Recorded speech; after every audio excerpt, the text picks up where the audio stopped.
Everyday Therapist. I'm Kristen Sanders, licensed clinical social worker. I'm so glad you could join me in listening to conversations with interesting people who are working as full-time therapists and helping people every day to reach their goals. If you are a therapist or interested in becoming a therapist, these conversations are for you. If you are licensed in the state of Texas in social work, marriage and family therapy, or a licensed professional counselor, and you're interested in getting CEU credit for listening to this podcast, you can go to my website at www.theolivetreecounseling.com/podcast. All of the clinicians who are interviewed here are compensated for their time and experience. My guest today is Tamara Clarkson. Tamara is a therapist in private practice in Houston, and she specializes in helping people navigate through issues like burnout, career development, and finding meaning and purpose in their lives.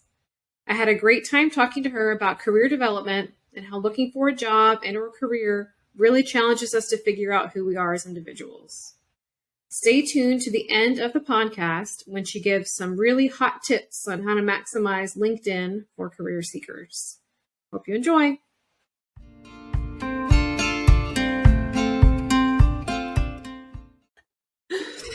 Hi, Tamara. Thanks so much for joining us today. Hi, Kristen. It's my pleasure. Happy to be here.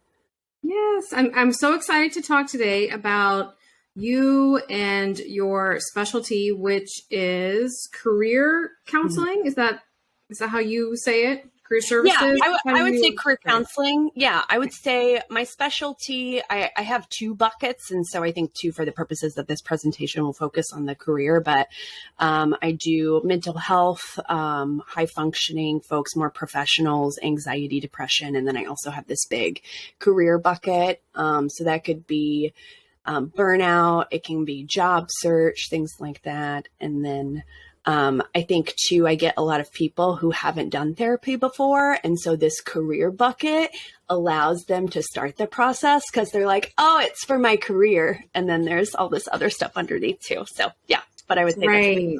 Yes. So a little bit about how we met. We met through a mutual client. Yes, we did. Which is an interesting way for therapists to meet. I have been seeing someone for a while working on the sort of traditional mental health trauma kind of stuff with them. And they were questioning their career and if they wanted to go back to grad school. And we have been talking about it a little bit. And then they came in and said, I found a career counselor. And I thought, yes. Yeah. I was so excited when they told me that because I was a community-based social worker for many years, which means I did everything. Yeah. Right? We saw every client that appeared and we helped them with everything, which included a lot of career job stuff. And I realized that was not what I enjoy. Understandable. So whenever people need help with career things and job things, I always think, okay, like I can do this. But I myself find the job search so depressing. When I've been unemployed, like that's a really hard time. And I can really empathize with people in that position and understand how they feel. And we could talk about the feelings, but the process of finding jobs is challenging and it's specific and it's specialized. And so when I learned about you, I was so excited. And then when we talked, I was like, yes. Yeah. She's amazing. She knows what she's doing. And so I've now referred other people to thank you. And you have a great record. Everyone has found a great path to be on. People are very happy. So I'm really excited about the work you're doing and hearing more about it. And I guess I had not met that many people in private practice specializing in this. So what a lot kind of led you down this path? How did you realize this was something you did like doing? Yeah, well, it wasn't in grad school because I will continually cite it was my least favorite class. I hate it. You actually had a class though. I did. So we had a whole class centered around career theory. And I despised it. It was boring. It was very structured. And I think too, when we're going to school, we're like feelings and like, oh, all these just intricate parts of our brain and our feelings, and it's exciting, right? To kind of have the nuance and the ambiguity and the vulnerability that is a part of mental health. Mm-hmm. And then you take career counseling and it's structured and it's boring. I just really didn't like it. And so I knew it wasn't for me then. And then we actually moved, me and my husband moved to Indiana.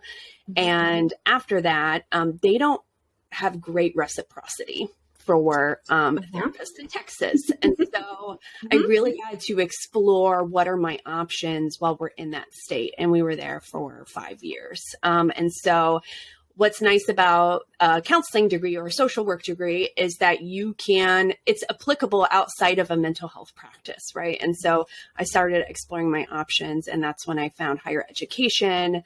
And I thought of it too, because my husband was getting a PhD at Purdue University. And so I actually talked to the career center there, and they actually had a good amount of therapists. So people who maybe use their background in a career counseling capacity.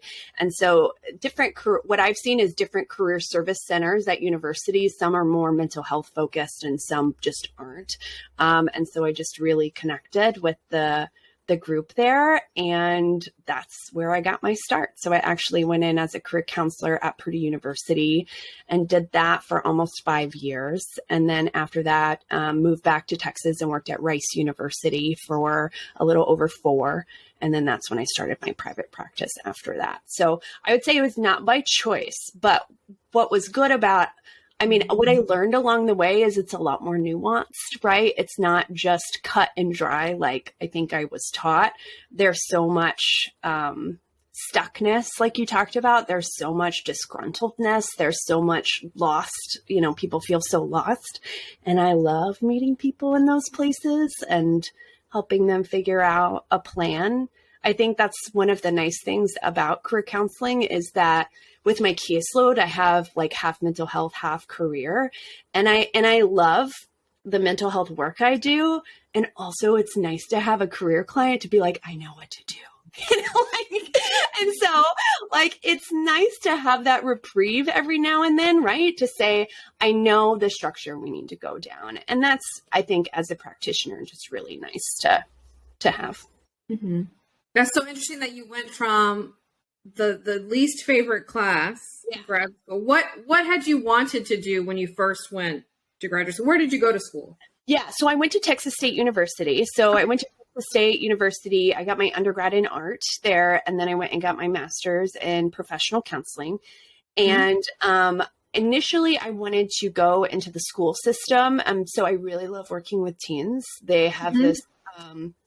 They are so hard to work with, and I love it. I think I just love the stuckness that people feel, and just love being in that space with them. It doesn't intimidate me. I'm like, I'll hold hope for you. We're going to be and so I really liked working with teens. And so I figured I would go, my specialty was school counseling. But with Texas, you have to be a teacher for at least 2 years. And that was not something that I was going to do. I did not really think about that when I was getting my master's degree. It was not, I did not project into the future and think about how that would come to be. I also knew I never wanted to do private practice when I was in grad school. So that changed as well. Yeah, me too. Yeah, really? I love that. Absolutely. And I love how we're never, right? We never consider our future selves will change. Yes. Yeah. And then we make decisions based off of that, that may impede our future selves, but that's cool. So that's so interesting that I had a very similar experience. I was going to do children and adolescents. That was my focus in graduate school. And I think I've had one job where I did that. Really? Where I worked with children and adolescents. Were you now I know I don't want to do it. It was that the job.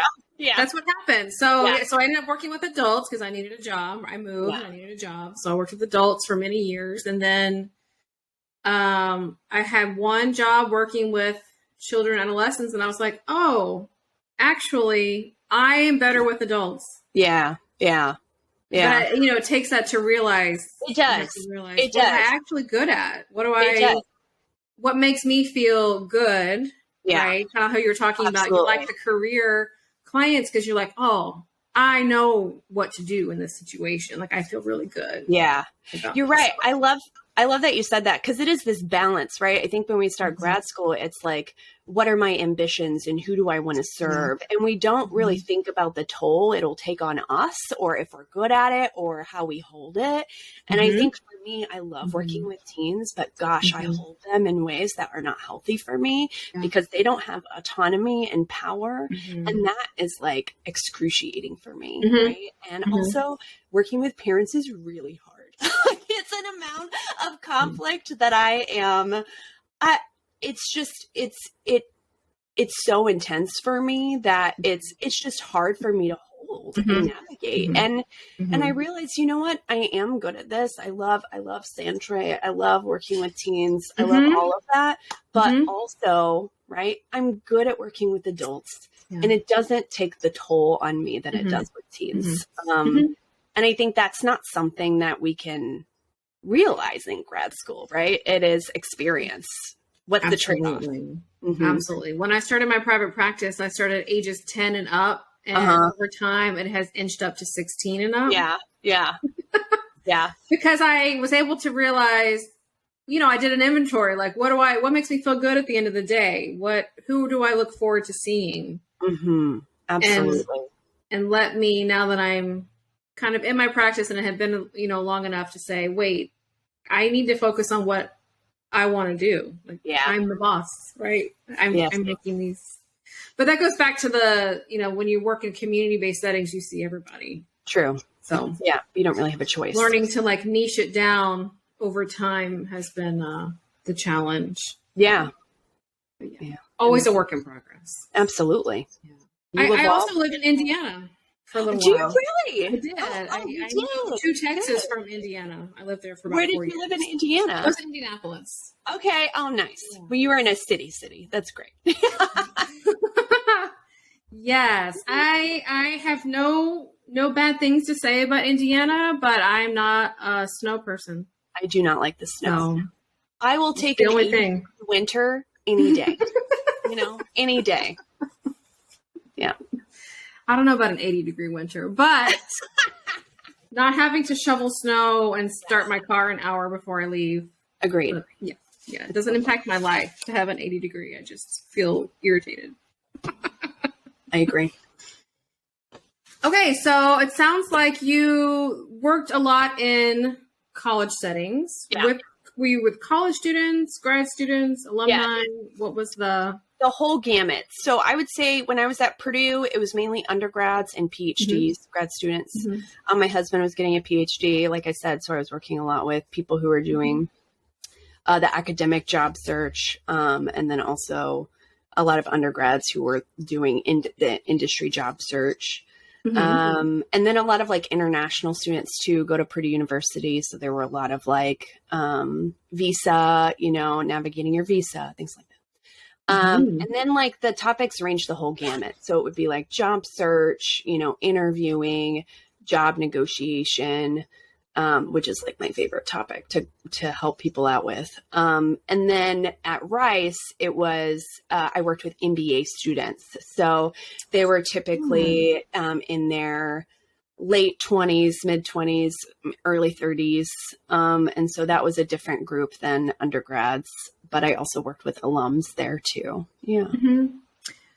So job negotiation, that's an interesting, thing to think about, and it is so related to mental health. It is, right? Yes, the way we see ourselves affects that. It is. Yeah. Well, and what I tell people is like through the interview process, you don't have a lot of power, right? You feel kind of beholden to the people that are interviewing you, and a lot of the discomfort they feel when it comes to negotiating a salary is this is your first time you're holding power, right? And you want to get rid of it because it feels so freaking uncomfortable because you're not used to holding it. But I want you to hold it just for a little bit longer, you know, and just hold that discomfort and recognize it's because you're holding power for the first time in this scenario. That does not mean you need to toss it back to them, right? So let's sit with this a little bit and talk about, you know, what are your big dreams of this? What are you okay with doing? And I think too, when people talk about salary negotiation, they think about it in terms of conflict. Like I'm sure you have this conversation with people all the time. They don't touch conflict because they're going to the extreme version of what conflict looks like, right? Like, how dare you, right? And it's like, you would never say that. So let's sit with it a little bit and talk about how you would actually express conflict. And I think that's what they think of when they think of salary negotiation. I want this. And if you don't give it to me, I'm going to leave. That is not what salary negotiation looks like, right? It is a lot more nuanced. It's a lot more gradual. There are questions you can ask. You can say, I really appreciate this. This is wonderful. I was wondering if it would be possible to talk about the salary and if it would be possible to increase that, right? And then you get the response from the person. So you don't have to start with a number, right? You don't have to start with this definitive confrontation. And so it's fun to kind of help people edge into it. But yeah, mental health definitely comes into play because your confidence is totally wiped when you're doing a job search. Like I've seen people who are incredibly successful and everything they've done reflects that. And they are just like a puddle on the floor when it comes to the job search, because I think it just takes it out of everybody. Mm-hmm. Yeah. Mm-hmm. And when you were kind of talking about that, I really heard a little bit of CBT in there, right? That all or nothing. Yes. Style. Absolutely. Yep. Right. Absolutely. Love CBT. Also ACT. Like people come in and they're like, I don't want to do the job search. It sucks. And I'm like, yeah, it does. But that is not going to impact our behavior. Right. And I think what I say with all my clients is like, to ask our feelings to resolve themselves before we actually implement behavior is something that is just really difficult to ask. And sure, we can try, we can wait if we want, but you won't see that kind of action that you might now. And so let's figure out if we can hold that feeling and also simultaneously go in a direction that feels good to you. Mm-hmm. Do you use a lot of ACT? Is that? I would say like the overarching theory I do. There are too many worksheets in there for me to kind of go through and sort through, but I would say kind of the core tenets I really enjoy. Okay. Yeah. Is that something that you have found along the way? Is that something you were trained in? It was something I definitely found along the way. I don't know when ACT came on the scene, but I got, I've been doing this for about a little over 10 years now. And I feel like it wasn't, I feel like I learned about CBT when I was in terms of like a parallel theory. Yeah. When I don't know. I'll have to look that up. When I was working in Indiana is actually where I learned about ACT. I had a colleague who loved it and used it a lot. Yeah, but it comes out of CBT, right? It's like CBT and then DBT and then ACT. Yeah. But I like that idea, right? The DBT term for what you just said is right, that radical acceptance. Yes. Right? I don't like it. I don't want to do it. Yeah. This sucks. Okay. Yeah. Life equals pain. Yes. And we know. Let's move forward. Yes. Exactly. And there are things we can do. And I find, what you were saying about people want to change their feeling before they do the action. Yeah. Yeah. Oh, that is really true. Yeah. That's so true. Yeah. Yeah. And then what we've seen, right, in our work is that their action is actually the thing that changes their feeling. And so I tell people, like, I don't tell people to ignore their feelings a lot, but in the job search, I do. And I tell them, like, how you view yourself is not true. And so I want you to know that. I want you to know it happens for everybody. There are some pitfalls I can tell you about that I've seen to ensure you maintain some sanity along the way and some sense of identity. But in general, when you feel like crap, know that that's not a true reflection of who you are. It's more a reflection of the process that you're in. Yes. Yes. Yeah. That's what I often tell people. This process is the worst. Yeah. I mean, the benefit of being self-employed, I hope, is I don't have to go through that again, right? That's one of the reasons I'm self-employed. I don't want to do that again. I hate it.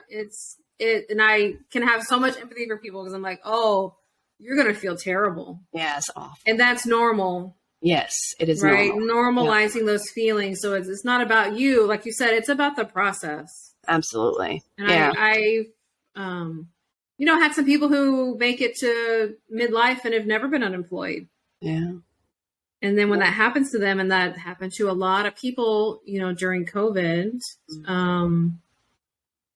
wow, that really took them down, right? Because midlife is when you start questioning things anyway. Absolutely. And then to be unemployed, and we added catastrophic pandemic. Mm-hmm. Yes. That was a lot. Yeah. Do you feel like things have changed with people looking for jobs and changing careers in the last couple of years with COVID? Did you see a lot of unemployment?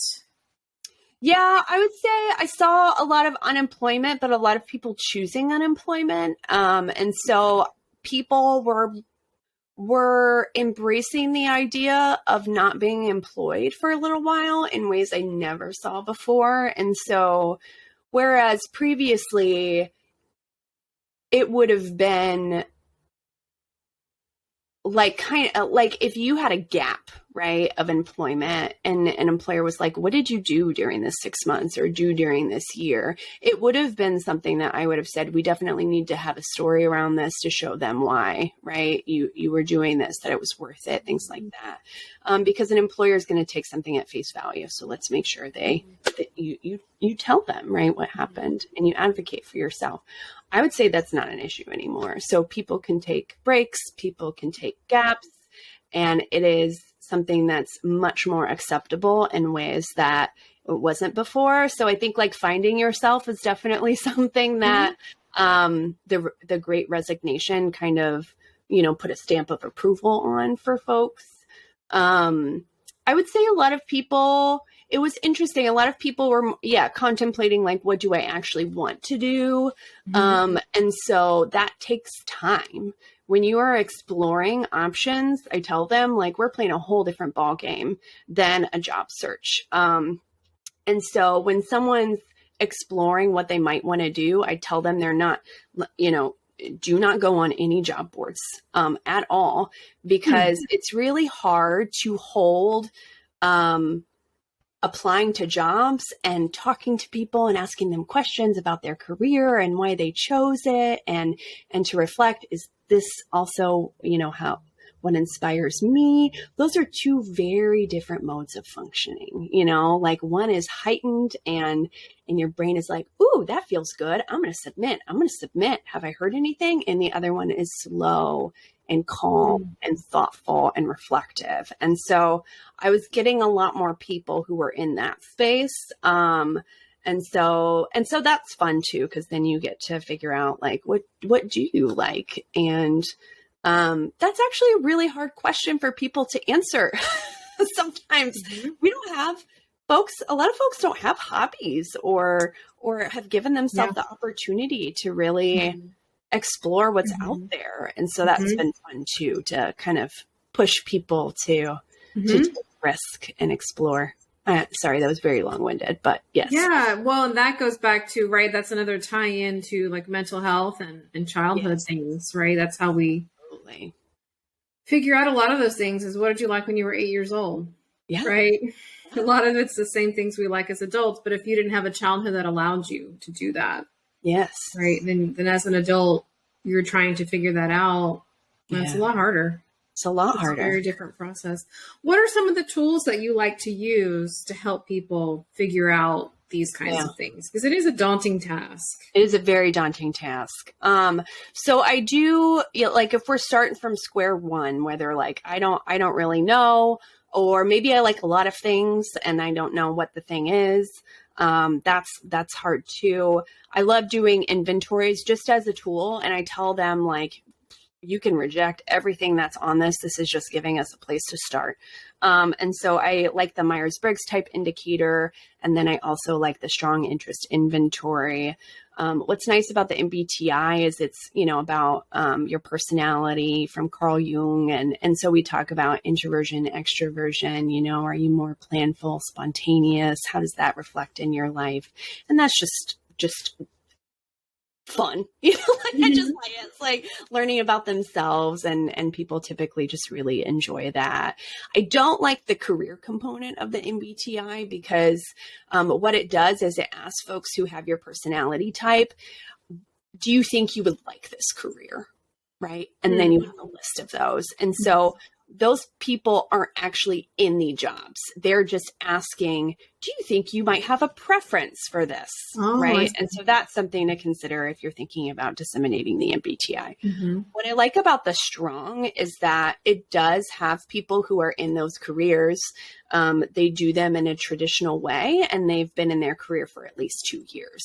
And so the strong interest inventory is really based on your interests and what you like to do, not your skill set and not your personality. And so I tell people too, it's really based on where you're at now, and is reflective of where you're at now. Whereas the MBTI is more based on personality preference, and it's not really going to change a lot over your lifetime.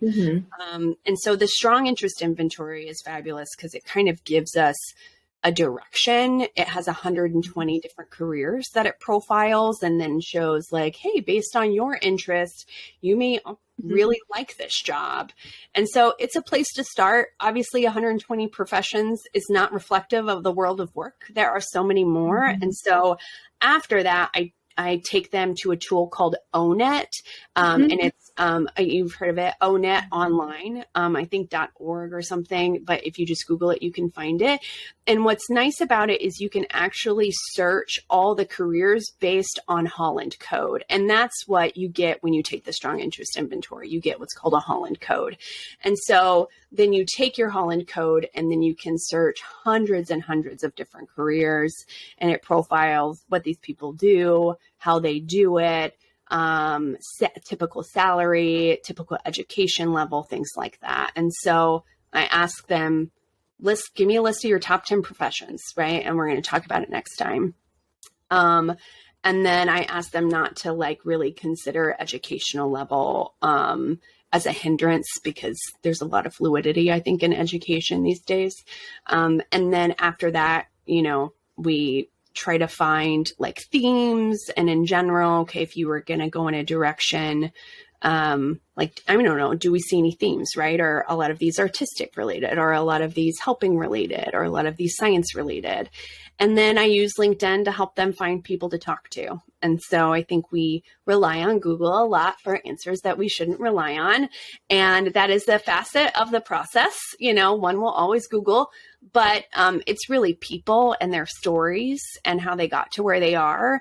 I would not be a therapist today if I had not networked with an artist who was also a therapist. And so to realize I could entwine both of those identities was really reassuring for me. And so talking to people is a huge component to that. And I know it's uncomfortable for a lot of people. And so I go through a process. I'm very introverted. So I'm like, I get it. I know the pain. Let's talk about how to have a meaningful conversation with someone. And then after that, we do a job search. So, yeah. There are so many skills involved in looking for a job. And we weren't even talking about actually looking for a job. No. Yeah. Just figuring out who we are. Yeah. Right. And I also think, right, in our American culture, we place so much emphasis on career. We do. Too much. But it is what it is. I mean, we've made, instead of soulmates, we now have soulmate careers, right? It's what are you meant to do in this life? What's your one career? And I tell people, when you think in that way, you're instantly doing yourself a disservice. A lot of research has shown that it's not actually what you do that gives you career satisfaction. It's actually how you do it. So it's the environment that you're in. It's, the kind of people that you work with, right? Is it a supportive environment?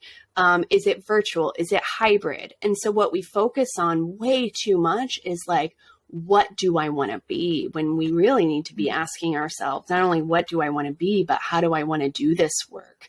How am I going to feel the most supported? What's important to me in my value system in terms of what an organization stands for? Those are the things that are going to keep you retained and happy. And so I try to broaden it a little bit. And I think that's a really helpful way of looking at it. And because also jobs are constantly changing, right? There are so many jobs now that didn't exist when I was a kid going through school, right? Half the top jobs that kids say they want to do today, that those were not things that did not exist yet. Definitely not. So thinking about it from that broader perspective, who am I? What makes me feel a certain way? What skills do I have to offer? Yeah. Right. Then you can move with the market as it's constantly shifting and changing. Absolutely. Yeah. And I think too, to broaden it, I love using Maslow's hierarchy of needs in terms of like career and professions. And so a lot of times people are like, I just need to make money, right? I just need to make money. I just need to support myself, my family. And I'm like, yes, I want to meet you at that level. Yeah.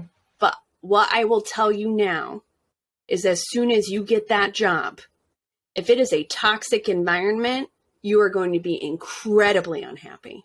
And so I would like for us to consider not only getting a job that supports you and your family, but is also a supportive environment where you can thrive. And so I think that that's how we work, right? We're trying to meet the next level need. And what I try to is to expand it and be like, because once you're in it, you're just going to want to scratch that itch, right? And get to that higher level need. So that helps expand it for them too. Yeah. Yeah. I also worked in higher ed for many years in the community college setting. And a lot of the students I saw were coming out of poverty, or they were first gen. And so these are not people who had the privilege of saying, what do I want to do? What do I like?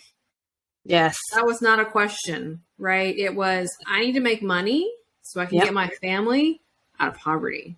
Absolutely. So how am I going to do that? Right. And so that's, again, like meeting them where they are, but also being able to listen to what are they good at? What do they like to talk about? And trying to find those careers, those jobs where you can make, right, reasonable living, but hopefully something that they could do and it not crush them. Right? Absolutely. So we hate to see people go into things and we think, this will crush you. This is not for you.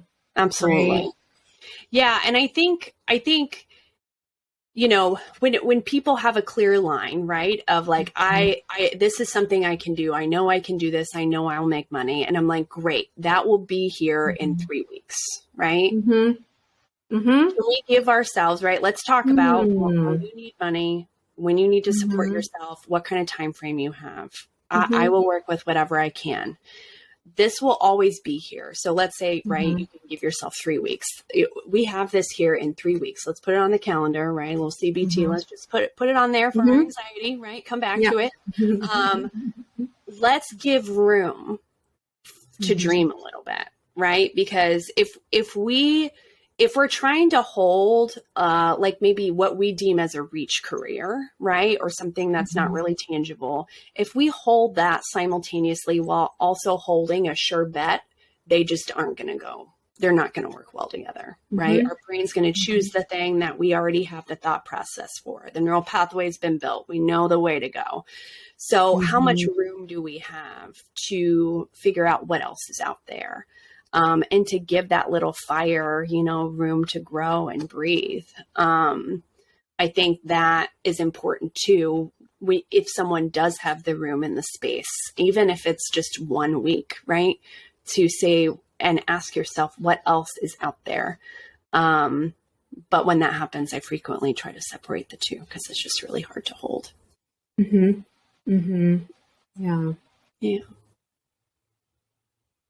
What are some of the the things that get you excited when people show up looking for help with this? I mentioned before, I just really enjoy someone who's very stuck and they're just like, oh, they're just so lost. They had no way to kind of lift themselves up. And I think that's where I feel like I'm helpful versus like a career coach. So there are a lot of career coaches out there who will give you packages, right? And be like, we'll talk about resume, we'll talk about LinkedIn, we'll talk about job search, we'll talk about salary negotiation. And that is incredibly helpful for a lot of folks. And that's not, I can do that, absolutely, but it's not really where I thrive. Like I really enjoy when someone's down in the depths, getting down with them and just really sitting with them and hearing the toll this has taken on them. And like, what's nice is like, I have the golden key, right? Like I know I've seen this enough. And in each first session, I've realized I will always feel hopeless with them. And I'm not, and that's even if it's a new client, no matter what, right? Every first session, I'm like, what am I going to do? like, oh my gosh. Right. And that's like, this is keeping it real of everyday therapy. Right? How many times a week do we have that feeling? Oh my gosh, every first session, like, and throughout too sometimes, but like every first session, it's like, what am I going to do? And what's nice is I've gone through this process enough to know that feeling is not going to be reflective of the outcome. And so that feeling is reflective of me having empathy and understanding where they're at and how hard it must be for them and just wanting so much more. And so, it's a hard place for me to be in, but it's also an exciting place because I can tell myself like, how this goes. And you will be there for when they get stuck, when they won't do what you ask them to do, when they do XYZ, right? And it's always resulted in a positive outcome, whether or not it's what they intended, right? Usually they're happy with where they went. And I think there's something too, like really authentic about us being able to acknowledge that sometimes we just are like, yeah, whoa, that's a lot. What are we going to do now? Because that's how they're feeling all the time. Absolutely. Right? So we're validating your experience. Yeah, that's a lot. Yeah. And we can figure it out, right? And Absolutely. we have time. And so like, right. Using the skills ourselves, right? Yeah. I feel like, at least for me, the skills that I tell people to do are the ones that I have to do. Yes. For sure. Absolutely. Yes, absolutely. Yeah. Is there anything that would make your job as a career counselor easier? Like something I like to talk about are systemic things. Yeah. I got a social work background, so we talk about the systems that we are all part of, whether we want to be or not. Are there systems that either get in the way? Are there systems that help? If you could make a change to something. Yeah. If I could make a change, I think it would be, I know there are platforms out there like that. I'm a part of one. But I think it would be nice to have more platforms that give people access to talking to other folks in different careers, so that they can explore. So there's one where it's dedicated to first generation college students. I'm a first gen. And so I understand like what it's like to explore something you never considered. And I wish there were more portals like that. I think what's difficult, right, is that people feel like they might be used, right? Like, oh, you just want a job, which is the case sometimes. But I just wish there was more room for people to explore careers and actually talk to people who are within it. That would be lovely. It sounds like you advise people to use LinkedIn a little bit. I do. So LinkedIn is definitely a huge platform that I use. It's great for the job search. So I I try not to say like never or Mm-hmm. let's take absolutes out of our language. But things like Indeed or Monster.com have become just kind of very old school in terms of the job search. And so in terms of like quality jobs, I really don't see a lot coming through those platforms anymore. And so LinkedIn is really a huge hub for people to be able to actually do the job search. So like actively go and apply. And so that's typically where I recommend folks go. And then I also recommend people use LinkedIn in order to find people to network with. And so it's all about finding someone who has maybe some kind of connection to you. So you can actually search your alma mater and search all of the alumni based on where they live, where they work, what they do. And then you get a nice, lovely list of folks that you can reach out to. There's a lot of problems with LinkedIn. It's kind of been up and down over the last. It's just a hot mess, and they change. And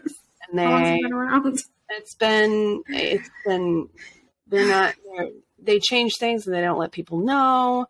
In terms of a system, there's a lovely tool on LinkedIn that's kind of hidden, and it's the advanced search feature, and you can actually search people based on even what company they used to work at. So for instance, like sometimes someone's like, I am from this company and I don't know if I can do anything else, right? Like, let's say, I don't know, they're a consultant, right? They work at Deloitte and they're like, what do consultants do after they don't do consulting? I don't even know. And so there's a tool where you can go in and search all the people, and you can even indicate that they got your educational level, that they went to your same school. And you can say they used to work at places like Deloitte, KPMG, Bain. You can select all of those, and then you can see kind of where they pivoted and where they moved to.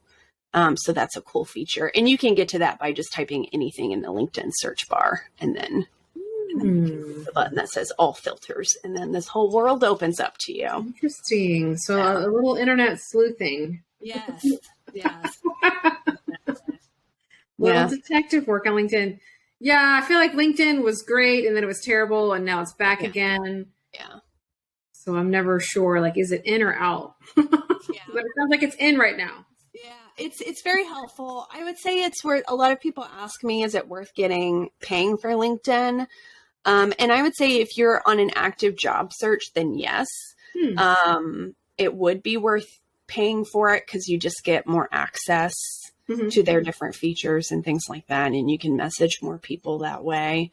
But if you're just utilizing it like willy-nilly, I think you're totally fine paying for it.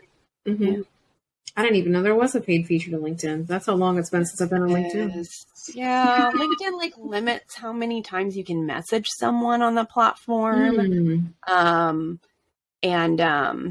In terms of, I'll drop another tip for LinkedIn. So recruiters use LinkedIn a lot, and so a big benefit of LinkedIn is to say that you are looking, but like don't do it publicly, because then it puts that little open to work emblem on your picture, and people don't like I think it used to be helpful, but now people don't really like engaging. It's like too much vulnerability, I think, for a professional platform on LinkedIn. But you can say you're looking for work, and then only recruiters will see that, and you'll come up in their search.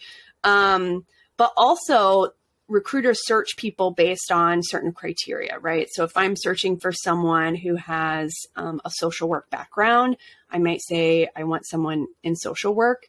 And with the way the algorithm on LinkedIn works, your headline is actually the thing that's most heavily weighted. So if you want to be searched for something specific, make sure you put it in your headline on LinkedIn.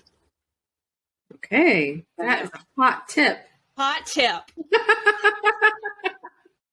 I was like, I just went down a rabbit hole that probably only one person will like. I think that is great. No, that's great advice. And, like we were saying earlier, a lot of people, especially in social work, come from a community-based position where we need to have little tips like this in our minds, because you never know when someone's going to show up and say, help me figure this thing out. and you're like, I don't know how to do this, so let's figure it out together. That is a great tip. Yeah, where to put certain words. Yes. For the algorithms, which is a whole nother thing, right? Like we're having to learn is SEO and such. Absolutely. Yes. Yes. Any books that you recommend? Yes. People I have them. that you like. I have them off my shelf. So I really like if someone's in the searching mood or like, what do I want to do? Or maybe they're in a really big pivot of their life. I really like Designing Your Life. It's by two professors that taught design thinking. And it really goes through, what's nice about it is it's not just what you want to do, it's how you want to do it. What kind of schedule do you want to have? When are you in your state of flow? When are you not? It has a lot of journaling prompts, which I really enjoy. And there's a whole workbook that goes with it too. And so I like that one. When people read it, I say, take it slow, 1 chapter a week, because I want them to think about it. Oh, and this one has a coffee stain on it. This one is called Your Turn. And I recommend this book. It is focused towards mothers, but any parent can read it, or caregiver. And so this one really focuses on, I've worked with a lot of moms who have exited the workforce because they were like, I can't do both, right? Or maybe they're re-entering the workforce and trying to figure out what kind of lifestyle they actually want to have. And I think this one is a really great book for people who are trying to figure out, can I have both? And what does that look like? I think it's a lot more possible now than it was before. Like people are becoming entrepreneurs left and right and exploring what can I do? And I think that there are a lot of opportunities to be successful on your own in ways there just weren't before. So, and then this is just my favorite mindfulness book as an introduction to mindfulness. So a lot of people that come to me for career may not be like they may want to talk about their mental health, but also they may want to talk about it with like a 10-foot pole. And so this is a lot of research on the impact of mindfulness. And so I like that because it's, it goes through the research. And so it gives them open up a little bit about the idea. That's awesome. I'm definitely going to link to those. I'm probably going to add all those to my reading list because I have 3 I have not heard of. So I'm always excited to add to the stack of books that I will. I know the constantly stack that just keeps building and building. And yes, I am very familiar. Yeah, I know. I love them all. And yes, I love having the shelf of books. It is a beautiful thing to have. Absolutely. Yeah. Okay. So tell us a little bit about how people can reach you, what kind of services you're offering, what's your website? Yeah. How can you find you? Yeah. So they can find me via my website. So my website is my name, spelled Tamara. Well, I guess it's right there. I don't even need to spell it. Just TamaraClarkson.com. And, they can reach out to me however they want. I have all the different ways they can reach out to me. So if they're a client, if I'm taking clients, I do provide people the ability to do a phone consultation with me before we meet. If they're just wanting to ask a question or chat with me just because, they can reach out to me via email. My email is hello@TamaraClarkson.com. And that's how you can find me. Okay. I recently shut down all my social media because I just don't like it. So I have a Facebook page, but I don't check it. So, and that's just for SEO because Google really likes Facebook pages. I hear you. The struggle is real with keeping up with all of it. It sure is. I was like, Instagram, done. No. I try. I'll get into a mood where I'll post like every day for a week. Yeah. That's impressive. That's great. Yeah. But then it's months where I lose. Yeah. I'm like, I can't be that creative and original daily. It's very hard. It's a different mindset for sure. It is. And speaking of jobs, that's a whole job. It is a whole job. That's a whole job. It's definitely a whole job. And I think that's what's hard about having a private practice is you got to figure out like, how many jobs do I want to juggle for this job? Absolutely. So, and I've never had a client come through Instagram, right? It's always been a referral from a therapist or a client I used to work with. So it's also like, is it worth having that extra job? Absolutely. Yes. Right. Protecting our time and our energy because we have lives outside of we do our careers. We like That's them. what keeps us going. Right? It's the only way to do this work. Absolutely. Yeah. And you see people virtually and in person. I do. I see people virtually and in person. I just started seeing people in person like a few months ago. So I feel like that'll kind of, increase over time. But I have a home office. So I see people. I have a backyard office that they come through. So I see them in person that way. Very fun. It's great. Thank you so much. This was really helpful. I actually learned a lot of great information today, which is why I love doing this because I always learn something. I'm so glad. It's my pleasure. I mean, I enjoyed it too. It was nice to connect with you. And who doesn't want to talk about themselves, right? When I tell people when they network, I was like, people want to talk about themselves. They want to share what they have to give. Like, that is the introvert's number one small talk skill. Yes. Ask people about themselves and then you don't have to talk. Yes. And they'll be like, oh my gosh, she was lovely. Right. Oh, speaking of introvert, what's your Myers-Briggs? Do you mind? INFJ. Okay. What is yours? Okay. I'm ISFJ. ISFJ. Okay. Yeah. There we go. But I follow an INFJ meme on Instagram and I relate to a lot of those. Not all of them, but a lot of them. Yeah. So, yeah. Those memes are just so spot on in ways that are scary, It's like, it's crazy. Yeah. All right. Well, thank you so much. We appreciate it. And we'll link to all of your things so people can find you and some of these great books. All right. Thank you so much. You. Bye.